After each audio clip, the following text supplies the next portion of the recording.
Hello,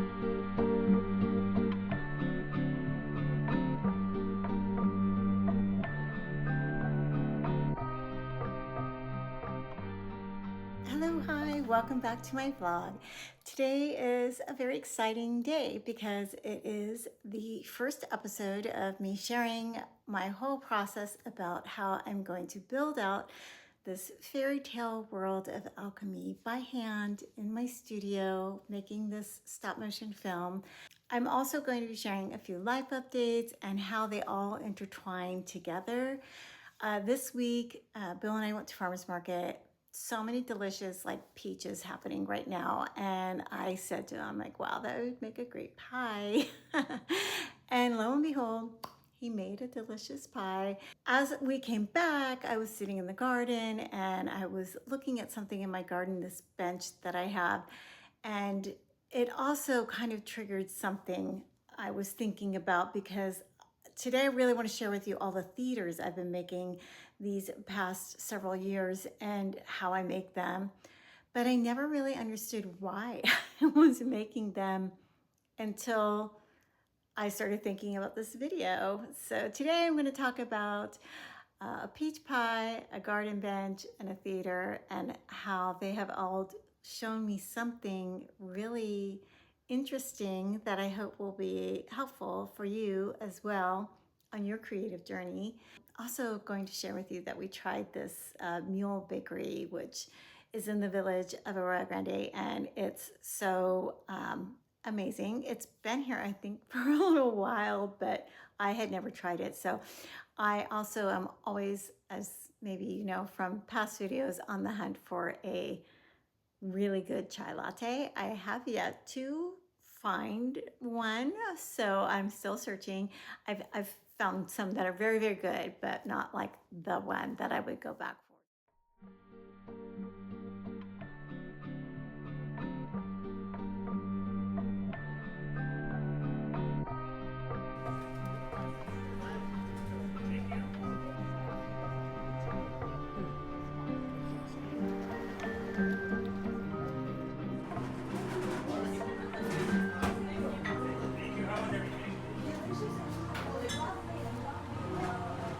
Okay, I'm going to head out into the garden and show you the bench that I have mentioned prior.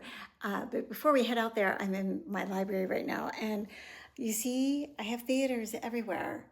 So let me flip this camera around and I will share with you the story about this theater. This whole diorama was a set that I made out of papier-mâché, and I was making it because I was going to use it for a short film, but also I was just trying to figure out the scale of puppetry and things like that. This was an experiment. There is a scene where Cassandra, the main protagonist, goes and lives in a castle, and it's quite magical and wonderful, and she loves it. But then, unfortunately, it will burn down. So there's that. But the story is more obviously complicated than that. But I was also playing around with light and having light come through in the back here with just using like a thin piece of paper and just different textures, different layers. I was just trying to figure out different things. So that's this theater. I actually had forgotten about it, but as I was walking out to the garden, I saw it and I thought maybe I would share this this little diorama that was kind of just a work in progress, something kind of playing around scales and teaching myself how to do miniature paper mache. And the interesting thing is I used to be a textile designer, so this is really fun, and an interior designer. So, you know, it's really fun making little worlds, and I'm really having a great time with this whole set building process. And I will share a little bit more about that in just a minute, but let's head out to the garden. I think I hear Bill out there, but I do want to show you this bench. So let's head out there. We might see my blue jay when we go out there. Well, it's actually he, she, they. They're scrub jay. But they might be there. I need to bring them their peanuts. So we're heading out to the garden, and I'm going to show you this bench I've been talking about. And then I'll share the story behind the bench. Okay, Bill's out here doing some little tidying up, but I came out here without peanuts, heaven forbid. So this is the little hand I put the little peanuts on for the blue jays. Oops. And then I whistle for them. Anyhow, this is the bench that I have been talking about. This little rabbit over here also shows up in my story, but that's a topic for another day. Okay, so keep this bench in mind. Let's talk about the theaters. Here are a few examples of some of the theaters I've made in the past couple of years. This one I made from my sister's old oil paint box. This is a tunnel book, so it's done on several layers. And then this is just a small little theater. It actually fits in that diorama that I was showing you in my library. It actually goes in the bedroom of Birdie Bones, who is one of the antagonists in my story. This theater is in her bedroom. This is what originally was going to be the cover of the book, but I painted this so early on that it just didn't make the cut, but I thought I'd share with you just another theater I was painting. This is the main one that I did that little animation earlier that you saw. It's just made from a shoebox and cardboard. I don't really recommend cardboard, honestly. I think you should use foam core. Cardboard absorbs the moisture very very quickly, and it doesn't really hold up very well. So I would suggest using some sort of illustration board or foam core if you're going to be doing paper mache. I wanted the wings to be the two different colored butterfly wings. This is based also on the story. The alchemist is an outcast fairy, and she's outcasted because she doesn't look like all the other butterflies, and she has these two different color wings, and that's a big aspect in the story. When the alchemist is creating the doll, she places a precious emerald stone over her heart with a lock to protect it. But when the doll is taken away from her, she forgets to give her the key. So therein lies the journey that the doll has to go on to find what will unlock her heart. And unfortunately, there are nefarious forces that want that emerald stone as well. This is her sidekick, her shadow, something that develops at first to protect you, but then later, if not reined in, will overwhelm you and take over. So the goal in life and in her life is to integrate the shadow and befriend the shadow, which is done by healing those aspects of yourself.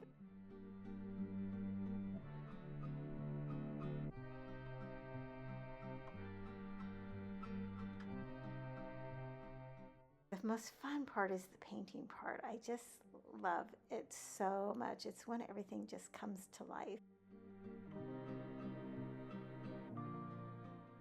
These are the backside of the wings that the butterfly wings. So here I'm just adding a little bit more red paint, but then I will brush everything, kind of dry brush everything with gold paint. I love gold paint, as you can see. So it's starting to come together. This is my kitchen table, by the way, which always looks like this. It's covered in some sort of paint or felt, or I'm writing something, or journals or papers. Here I'm just kind of gluing it all together. I really love working with paper. It's just not precious. So like if you have to change something, you can just change it, and it's all wrinkled up anyway, so it doesn't matter. It just gives it more character. I think I took like the inserts, like shoe inserts, and I used that for the base of this. This is the top of the theater, which is so silly, but it worked, right? And then I just made a little top to hold it all together. I wanted the to be able to remove the top in case I wanted to drop things down into inside the theater. And here's just the way I thought to make the drapes. They do have cardboard on the back, and I think I use Mod Podge. That's a lot more forgiving than using paper mache. These are the side panels of the theater. In the story, there's stuffed animals that are in the room with the doll when she escapes the antagonist, Birdie. And when they enter into the woods, they unfortunately are trapped and show up at the house in their animal forms as topiaries. So, this is why you see this lion as a topiary in a garden. And of course, I had to make these out of champagne toppers because where else would Tiny Dancer sit? She needed something to sit on. And that's how it came out. And I'm really happy with it. It functions nicely. It is too small for me to shoot my film in, but um, it was excellent practice, and I did use it in my first film. Okay, so this is the part where I tell you the story. When we built this house 20 years ago, over 20 years ago, uh, it was pre Pinterest. So I would take pictures out of magazines, and I had a big binder. And in that binder, I had a picture, and it always kind of stuck in my brain of what I wanted to do in the garden. So we built the house. The garden was kind of a secondary thing, but we did build the garden out, but over the years it had kind of gotten a bit neglected. We were raising our kids, taking care of parents and things. And so back in 2020, when we were all in this crazy world of lockdown, it made sense to go into the garden and rebuild the garden. Both of my parents had passed away, and it just felt like being out in nature would be very healing. So as we're building out the garden, there's this spot that was right next uh, to the gate, and I had this old rickety bench, and I said, let's put that there, and it fit perfect. It was kind of weird how it just fit perfectly. So we put the bench there, and the other day I was sitting up a little higher, and I was having my coffee, and I was writing in my journal, and I realized that bench is exactly like the picture I tore out of my magazines for what I wanted in my garden over 20 years ago. Okay, so this now brings me to the pie. We go to the farmer's market and we see beautiful peaches, and then all of a sudden Bill is making a pie, and it was amazing. And I think some things will kind of manifest quickly and some things might take 20 years. But now let me go to the theaters. So I've been building out these theaters for years, for 5, 6 years, not really knowing what, a little noise out there, not really knowing what it was that I was doing or why I was doing it. I mean, granted, I many years was a dancer and a choreographer, and I had spent a lot of time in the theater, but I didn't really know how it was all going to fit into the story. But eventually, after all of these paintings and the story was kind of unfolding and my journals were getting thicker and fuller with things, I finally came to a place where I realized I will write this as Act 1, Act 2, Act 3, and finale. And that's how I illustrated it in the book. And then, still, why am I making all these theaters? And it dawned on me when I'm sitting there looking at the bench, thinking about the pie, that I live in an area where I can't make a movie with a studio because there's nobody around me that does stop motion or anything that I want to do. So I have to do it myself. And I thought, I can make it inside a theater. I have all of these sets, there's this huge world. But if I make it like a play, like a theater, a show that you go see, but on a small little mini scale, then it works. So it's almost as if my future self was saying, just keep going, just keep going. And piece by piece, these things were unraveling and being revealed to me on the path.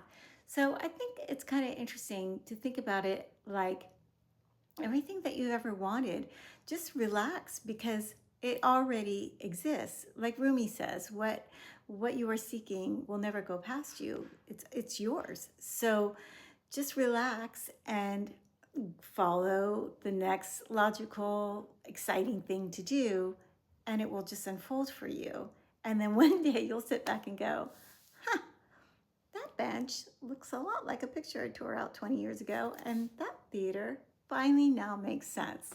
So I hope that offered you a little bit of insight, inspiration to uncovering your own archaeological dig in your creative projects. And if you are, let me know, because I don't know, I think it's a nice way to think about things. It kind of takes the pressure off if you know that this thing that you want so badly, the reason why you want it is because it's there for you, or else you wouldn't want it. So it exists. So anything that you're feeling really strong about achieving or wanting or having, it can be there for you if you just kind of let it unfold naturally.